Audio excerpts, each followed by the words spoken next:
Would you like to start the podcast with an intimate moment? What, by like... Hello, and welcome to Make It Weird. Today we're holding space for this podcast.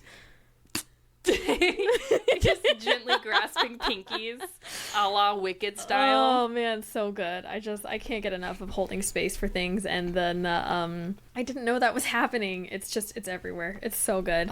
It's really touching, you know, really holding space for space. For space. We're holding space for space. Yeah, space is important. I think it's important to hold space for your space, and that space should have its own space as well. And I think it's important to hold space for your space in its own space, and then also space for Make It Weird, our podcast, Make It Weird.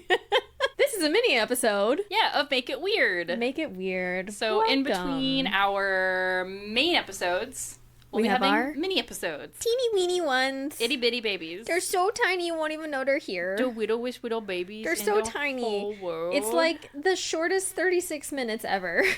Are they 36 minutes? The last one was. Oh no. So we started doing this thing last mini episode, where we were just reading some headlines, and I think it's kind of caught on. I'm really enjoying this. So whenever we're looking for our extra weird current events for these episodes, a lot of times you get really great ones that are just an awesome headline, but it doesn't need any extra explaining. Everything you need is in the headline. So we've just been doing like a rapid back and forth headline-a-thon for our minis. Yeah. I like that headline-a-thon. Yeah. Okay, my first headline. Of course girls are reading horny fairy books. It's cheaper than travel and more fun than therapy. Miller High Life is making a cologne that says it smells like a dive bar. I read about that. Kind of fuck with it. Do you want to smell a little bit like urine and peanut shells? Well, have we got a cologne for you? What if the answer is yes? A little bit sweet, a little bit salty. Yeah, exactly. Florida mom allegedly drove SUV into child's father and woman he was having sex with. What? Yeah, that's it. Holy, all right. This one's upsetting. Man disrupts TV interview about women feeling unsafe in public spaces and refuses to leave. I saw that. Did you read the article? Yes. Dude, what an asshole. Literally, these men just proving our fucking point for us. Like, these women were literally doing a TV interview on a park bench about women feeling unsafe in public spaces, and a man came over, wouldn't stop talking. They asked him politely to please leave. We're doing a segment. And then he started, like, verbally harassing them. Yeah, and he got, like, aggressive, and they were so uncomfortable that they left. Yes. It's ridiculous. Yep. Shoppers can be made to feel sorry for single bananas, study finds. Yeah, like when you go to the grocery store. When you separate them and there's, like... there's one banana left.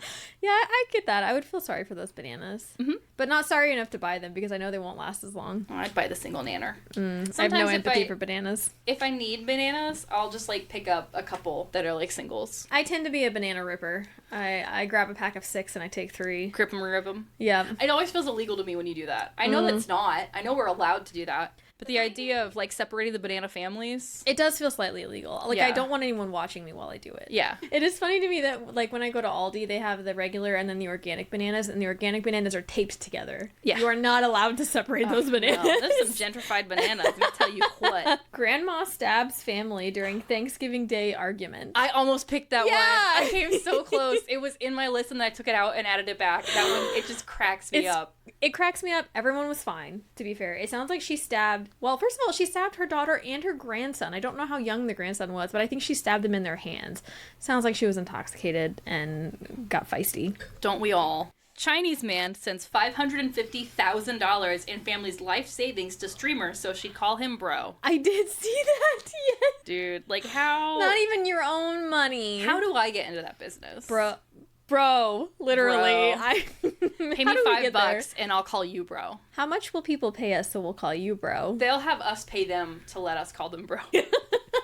TikTok influencer allegedly recorded herself shoplifting $500 from Target and posted it. Yeah, that tracks. It tracks, and then I'm pretty sure she also, like, she posted it and then went out again and, like, did the same thing. Like, people are having a hard time getting her. You ready for this one? Yes. Bananas in pajamas kidnapped and held for ransom by Russian mafia. Bananas in pajamas? Bananas in pajamas. Kidnapped by Russian mafia? And held for ransom by Russian mafia. But bananas were held for ransom. Bananas in pajamas. Wait.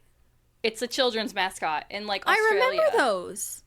I don't. Those are, like, deep in my memory bucket. You remember the banana pajamas? I do. Holy fuck. It was like a 90s kids show. Banana pajamas. Weird. Yeah, no, the mascot suits were kidnapped and held for ransom by... So not people, it was the costumes. Yeah, the banana pajama costumes. How much do you think they got for ransom? A ransom note given to Graspy for 100,000 Australian dollars for the return of the suits. But did they get it? Did they get the $100,000? The ABC boss allegedly told Mr. Graspy to offer the mafia $20,000, and if they refused, they would just abandon the suits and get new ones made instead. But still, it was worth $20,000 to them? So they wired 20,000 Australian through, and then he's walking with a briefcase to meet the Russian mafia, and Mr. Graspy stopped and thought, what am I doing?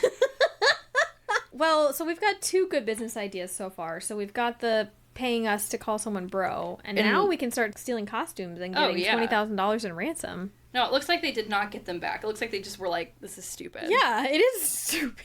Make more costumes for $50. Yeah, for real. German island to end ritual of spanking women with cow horn. Bring it back. I want that ritual. No, don't get rid of it. Well, it's been here for a while until now. Now That's they're tradition. ending it. Yeah. Stop. So we're like sharing a little footstool, and her little toes softly graze against mine. I have not moved my feet from this position once. You've been like... No, I'm just here. You keep coming closer with your little tootsies. I can't help it. There's just a magnetism there. Anyway. We're holding toes right now. You can't tell. We're holding space for our toes. We're holding space for our toes. You ready? Yes. She's a miracle baby. Miami-Dade inmates describe secret way they got pregnant in jail without meeting each other. Tell me. Oh, this one's gross. Are you ready? Okay, so yes. They, like, fell in love, I guess, talking through an air vent, and they figured out how to, like, run a line between the cells through this air vent. So the guy was just jacking off. He said, like, 5 times a day, every day, for a month. And he would, are you ready? I really want you to, he would bag it up, and they would run the line through the air vents. And then she used a yeast infection medication applicator to, like, suction it up and then inject it inside her. So when you said the title of this story, I immediately thought that in my brain, and I was like, there's no way. My other option, though, was like, are they in close quarters? Was he sticking his dick through, like a bar? They, like, scoop out a hole in the brick. It's a glory hole. Yeah. Let them have their fun. Oh, and she actually got pregnant? And she got pregnant. I didn't think that you could actually get pregnant that way, because usually Turkey the sperm dies pretty quickly. It's like 3 days. No, I don't think so. Let's Google it. Huh. Up to an hour. Yeah. Wow. So I guess it's 3 days. Do you think he had one of those vacuum sealer, like, food saver things? Well, it says and he put his pee-pee in it, and, like, as he was coming, it, like, pulled it out and, like, suctioned it into the food saver, and then he enveloped it. I'm kidding. They had a really long tube, and she was just applying, like, suction force. Anyway, that was my final headline. I need a minute to go barf. Okay, we'll give Harmony a minute to go barf. Oh, man. Those were some good fucking headlines. This was a good week for weird news. Those were good ones. All right, would you like to start with your main story? Southern resident killer whales always look sharp in their smooth black and white bodysuits, but now they have a new accessory. Dead salmon hats. I saw this! Let's go! Yeah, it's super cute. Yes! So, I picked a couple of different articles. One's from The Guardian and one's from the Vancouver Sun. And the old VS. Okay. So it's likely that these marine mammals are not just sporting these hats to look chic for their deep-sea neighbors. These fishy accessories are multi-purpose, allowing the wearers to enjoy a snack as they travel along on their oceanic journey. Here's the cool thing, though, and I had heard of this before. This actually came up in another podcast that I listened to a while back. This behavior was first documented. Do you want to take a guess at the year? 50s, 60s. No, 1987. Oh, damn. Okay. Yeah. Scientists had saw a female orca with a little salmon fascinator on her noggin, and a couple of weeks later, 2 more whales were observed with these salmon hats in the same area. The trend disappeared pretty quick, and they were out of fashion by 1988. Out of fashion. It's so cute. Just like human fashion cycles, it's back in with the whales. The salmon hats are the new biggest thing. Bless them. And as of November, a 32-year-old male orca known as J27 Blackberry was photographed flaunting the same salmon hat trend at Point No Point, Washington. What a fucking name, by the way. Point No Point. When somebody just starts arguing with me and I think they're dumb, Point No Point. Point no point. Point No Point. You don't know what you're talking about. The old P&P. I don't know. You down with P&P? You know me. Yeah. But that was just out in Puget Sound in Washington. Mm-hmm. So nobody really knows exactly why they're wearing these little hats. People think that it's to help, like, carry a little snack along. Mm-hmm. Or maybe it's, like, a fun game for the whales, because whales are smart mammals and they engage in play. Extremely smart. Yeah. And Deborah Giles, or maybe it's Gilles, or maybe it's Gills. It's Giles. A Friday Harbor-based researcher who heads the science team at the Wild Orca said the fish hat fad is likely linked to food availability in certain places.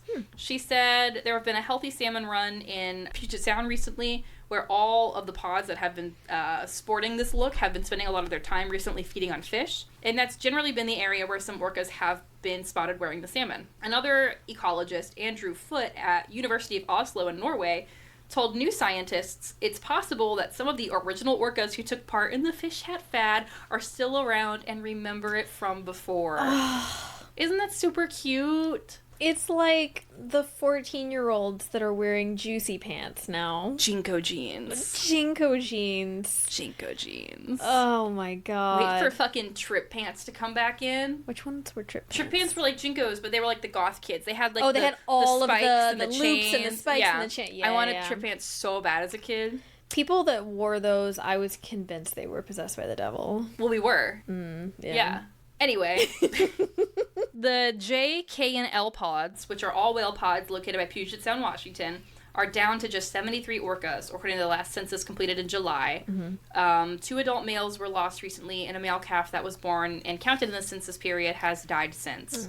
And this is due to there's just not enough food. They're not getting enough to eat the entire year, both in the United States and Canada, and this is a real cause for concern, which might be also why they're carrying the salmon around with them. Like, they're hungry, and they know, well, I can just fucking plop this on my noggin and run around. A statement from the Center for Whale Research last month said, research clearly shows that survival rates are closely tied to the Chinook salmon abundance, which is the salmon in the area, adding that recovery isn't possible without an increase in that prey. Semi-related, baleen whales, such as grays and humpbacks, often sport seaweed hats, something known as kelping, where they swim through seaweed, sometimes leaving it on their head.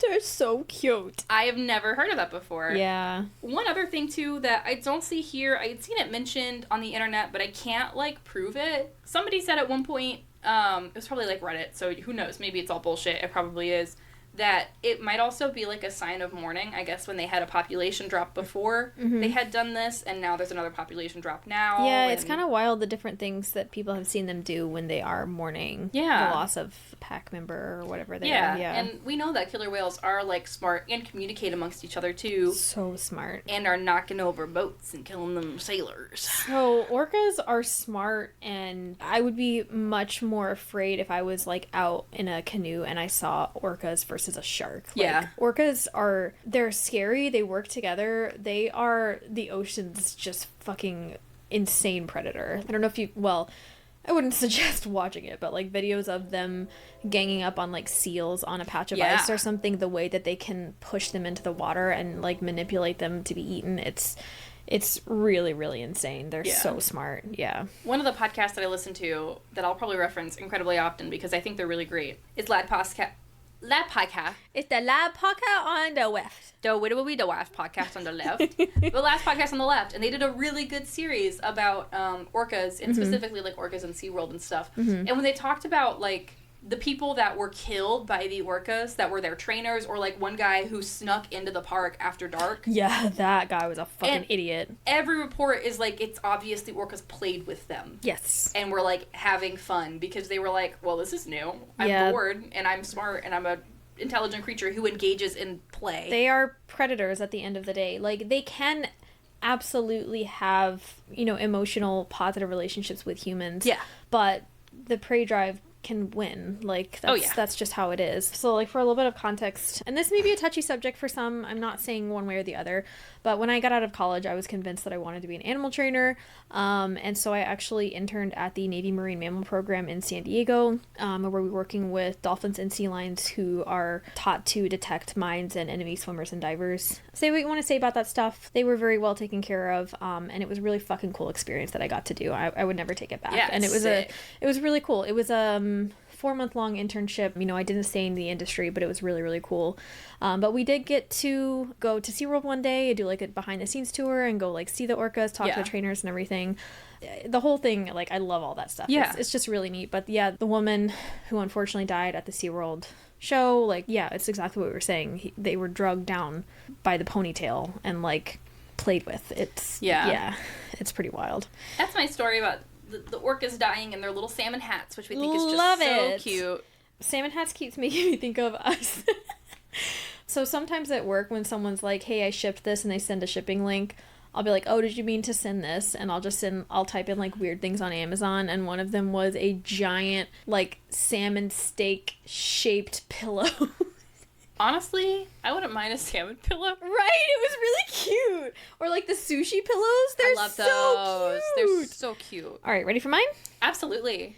All right, so this story I find so heartwarming. So in Anchorage, Alaska, which is a very remote area, most of the people in these remote areas in Anchorage, to travel anywhere, they need a plane, a snowmobile. Like, you can't travel around to basic things like grocery stores and such. So during Thanksgiving, they have something called the Alaska Turkey Bomb. So for the third straight year, a resident named Esther Keim, Keim, Keim, has been flying low Damn and straight slow. I did.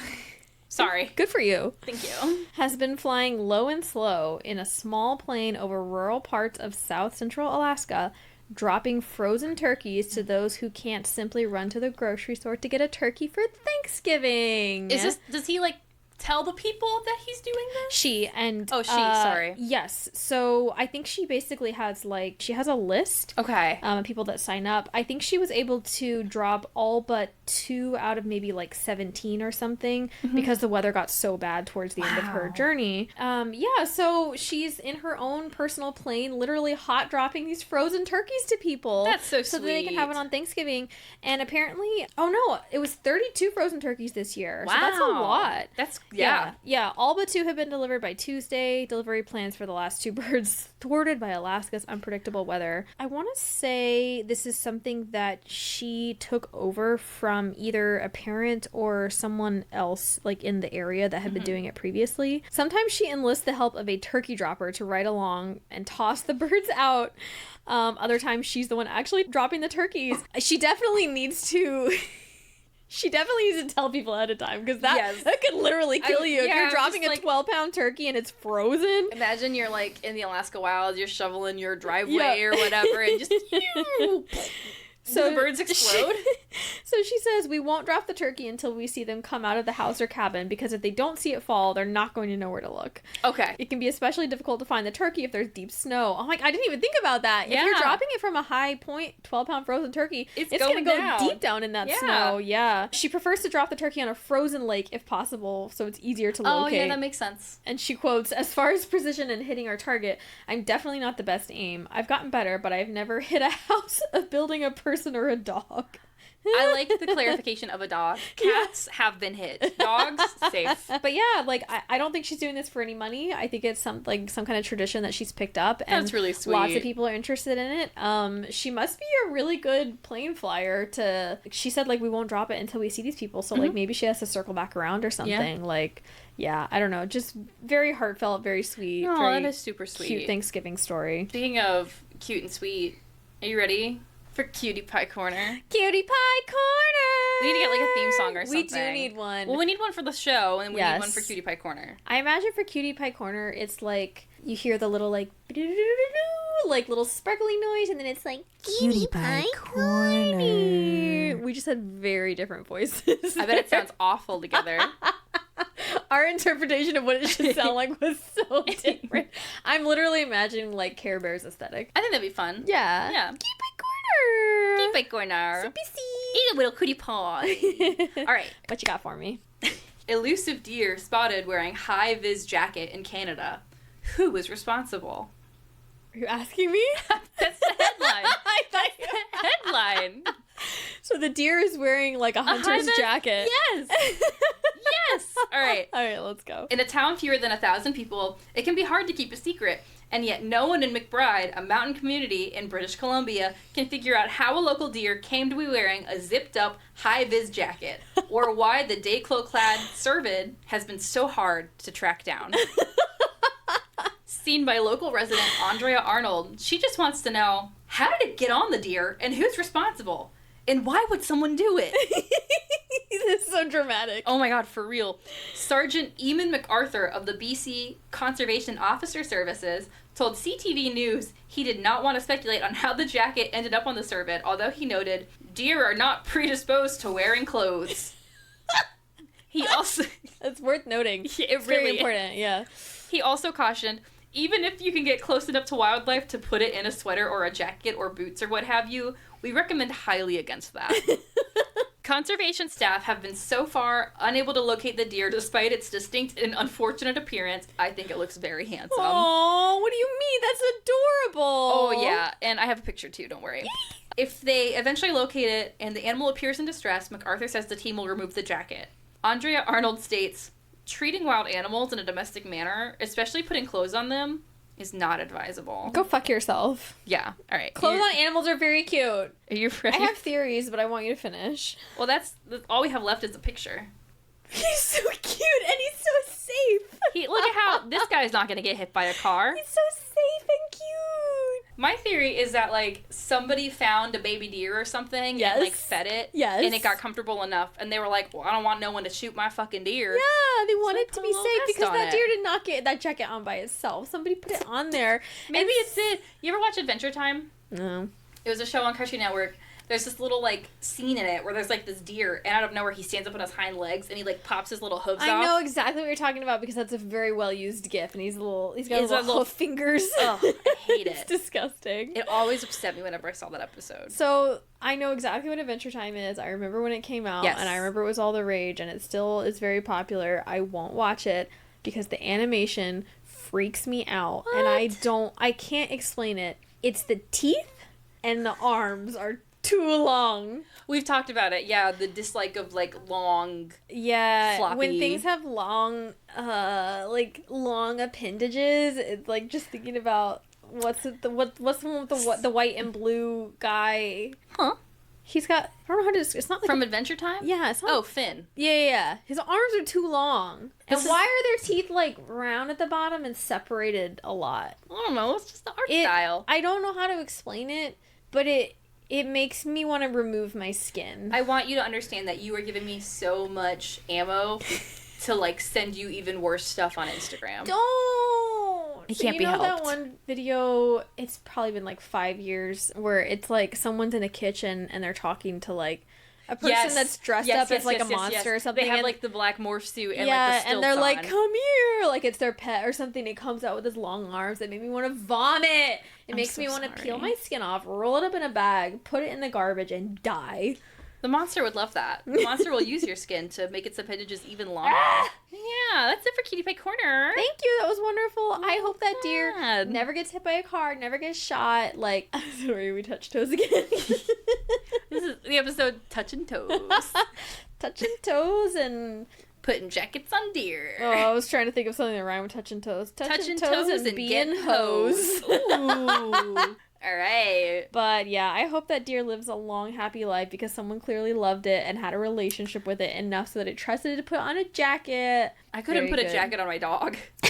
She would pee. Well, yeah, that dog do be pissing. She's a piss dog. Yeah. Well, thank you guys for listening. Yeah, thank you for listening to our mini episode. That one actually might be a mini episode. It is. Recording time with all of our boo-boos in the beginning is still only like 45 minutes. Oh yeah, we should probably talk for at least 20 more minutes. Well, we can talk about how people should follow us on Facebook, Instagram. TikTok, Thread, YouTube, and YouTube Shorts, but YouTube specifically, so now that we have video, and every time we do these and we edit, we get better and better, so there's Yeah. gonna be, I've been trying to put photos from the episodes within the the video itself so you can see as you go along pictures that people were talking about, situations. Yeah. But I'm going to, get better at this stuff. And eventually I'll become an amazing Hollywood video editor. And I'll be editing movies. So before you know it.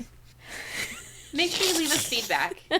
We love comments on stuff. We love Instagram DMs or like the emails that we've been getting. They crack us up. We got one more spam. Thank you. Thank you for the spam. Eventually we're gonna need something else, like maybe some pepperoni. Any kind of like processed deli meat. Processed meat-based product. Yes. Yeah, feel free to send us that in an email. We'll do something with it, I promise. Yeah, eventually. But yeah, I think that's about it. Yeah, thank you guys for listening. And we hope you keep on making it weird. Bye. Bye.